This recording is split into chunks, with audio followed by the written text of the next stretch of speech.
Saudara-saudariku yang terkasih, salam damai sejahtera, berkah dalam. Kita berjumpa lagi dalam belajar Alkitab sambil merenung.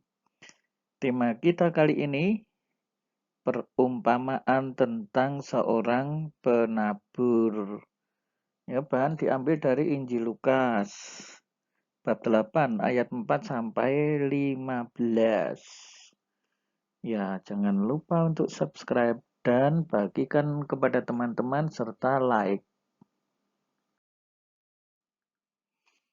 Ketika orang banyak berbondong-bondong datang, yaitu orang-orang yang dari kota ke kota menggabungkan diri pada Yesus, berkatalah ia dalam suatu perumpamaan. Jadi rupa-rupanya ya ketika Yesus pergi dari kota yang satu ke kota yang lain, banyak orang yang selalu mengikuti. Ketika pindah ke kota lain, berarti semakin banyak.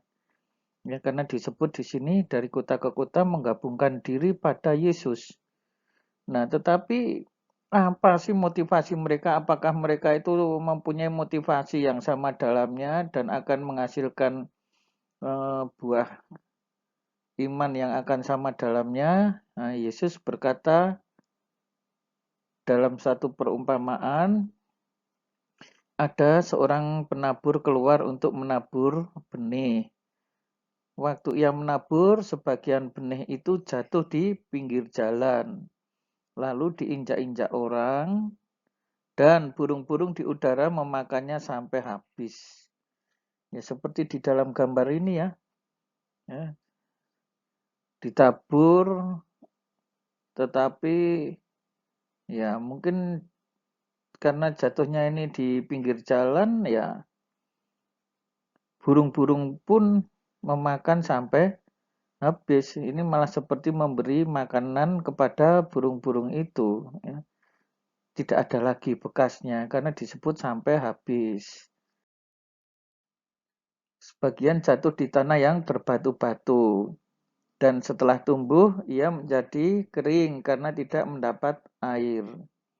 Ya, kita harus berhati-hati ya. Jangan sampai kita menjadi tanah yang berbatu ini. Ya, kita adalah orang-orang yang menerima firman Tuhan. Ya, tetapi firman yang kita terima ya seperti hanya sambil lalu saja lewat di dalam diri kita.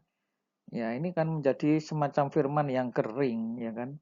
Tidak mendapat air. Atau jatuh di semak duri. Semak itu tumbuh bersama-sama dan menghimpitnya sampai mati. Ya.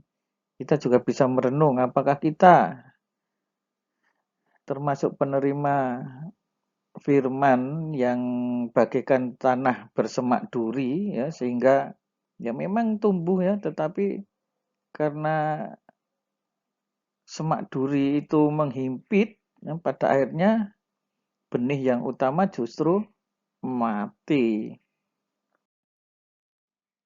Sebagian jatuh di tanah yang baik. Nah, ini kalau tanahnya subur ya, setelah tumbuh berbuah 100 kali lipat. Setelah Yesus berkata demikian, ia berseru, siapa mempunyai telinga untuk mendengar, hendaklah ia mendengar. Nah, saudara-saudari yang terkasih, ya, kita termasuk jenis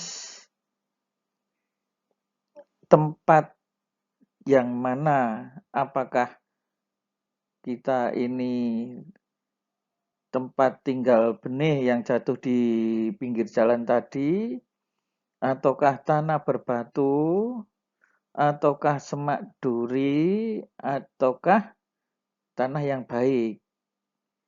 Ya, artinya, apakah kita menanggapi firman Tuhan yang seperti itu, ya, yang selalu kita dengar, dan apakah firman itu tumbuh dalam hati kita? Nah,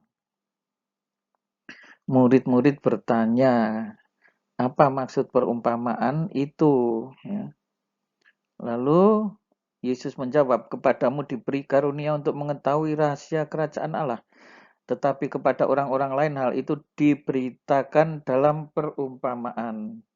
Nah, saudara-saudariku yang terkasih, kepadamu diberi karunia untuk mengetahui rahasia kerajaan Allah. Nah, kita yang menjadi murid-murid Yesus ini harusnya bersyukur, ya kan? Jangan sampai benih itu seperti ini, ditabur di pinggir jalan, dimakan burung sampai habis. Ya. Begitu baiknya Tuhan, sampai-sampai kamu diberi karunia untuk mengetahui kerajaan Allah. Ini karunia luar biasa, jangan sampai terbuang. Ya. Jangan sampai hanya bagaikan tumbuh seperti di pinggir jalan yang lalu habis dimakan burung. Ya. Karena apa? Bandingannya kepada orang lain hal itu diberitakan dalam perumpamaan. Nah, maka sebenarnya karunia yang diberikan kepada kita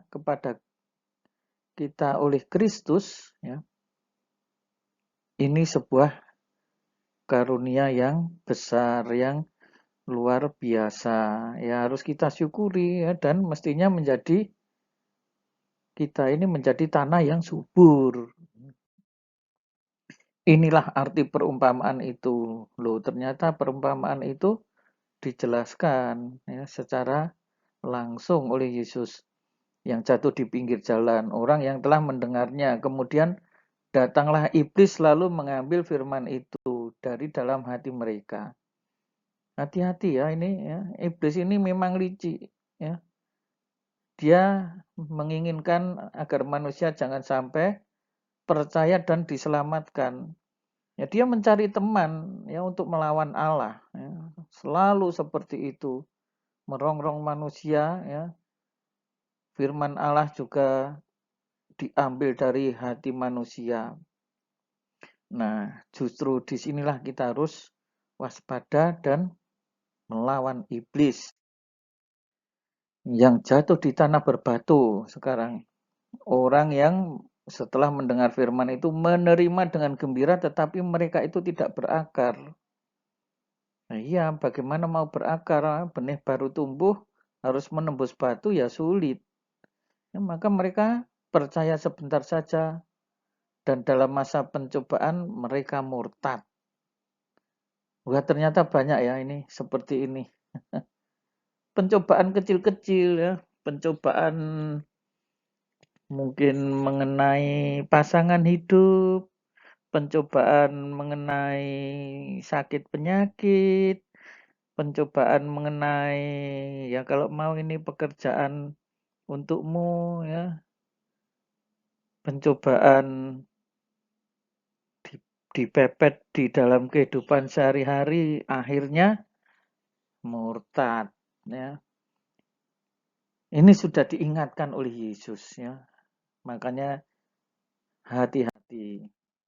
Yang jatuh di semak duri itu orang yang mendengarkan firman, ya. Dan dalam pertumbuhannya ya mereka memang sama-sama tumbuh, ya, tetapi terhimpit oleh kekhawatiran dan kekayaan dan kenikmatan hidup. Nah, dalam kehidupan kekayaan dan kenikmatan hidup itu kan seharusnya suatu anugerah. Ya, kita diberi kekayaan, ya, tetapi kalau itu menghimpit kita, setiap kali kita khawatir akan kekayaan kita, setiap kali kita khawatir akan kenikmatan hidup kita, iman tidak berkembang. Ini menghimpit iman. Padahal kekayaan dan kenikmatan ini bisa menjadi syukur. Nah, disebut di sini mereka tidak menghasilkan buah yang matang. Buahnya membusuk sebelum sampai matang. Ya, ya karena himpitan kekhawatiran hidup kok khawatir. Ya, aduh saya ini begini dan seterusnya. Akhirnya kekhawatiran itu menjadi kenyataan dalam hidupnya. Yang jatuh di tanah yang baik, ya, mendengar firman, menyimpan dalam hati yang baik, dan mengeluarkan buah dalam ketekunan. Nah, saudara-saudari, mestinya kita yang diharapkan yang seperti ini. Ya, kita mendengar firman, ya, apa yang selama ini kemudian kita berbuat untuk memelihara benih yang tumbuh itu. Kalau kita tanah subur akan mengeluarkan buah yang baik dan disebut mengeluarkan buah dalam ketekunan ya, buah-buah iman dan keutamaan ya. Iman kepada Kristus. Nah, saudara-saudariku yang terkasih, selamat untuk merenungkan bacaan Injil ini. Tuhan Yesus memberkati, berkah dalam. Jangan lupa untuk subscribe, bagikan kepada teman dan like. Dari Tuhanlah pertolonganku channel. Saudara-saudari sekalian, pekerjaan saudara, aktivitas saudara, keluarga saudara, dilindungi dan diberkati oleh Allah yang Maha Kuasa, Bapa dan Putera dan Roh Kudus. Amin.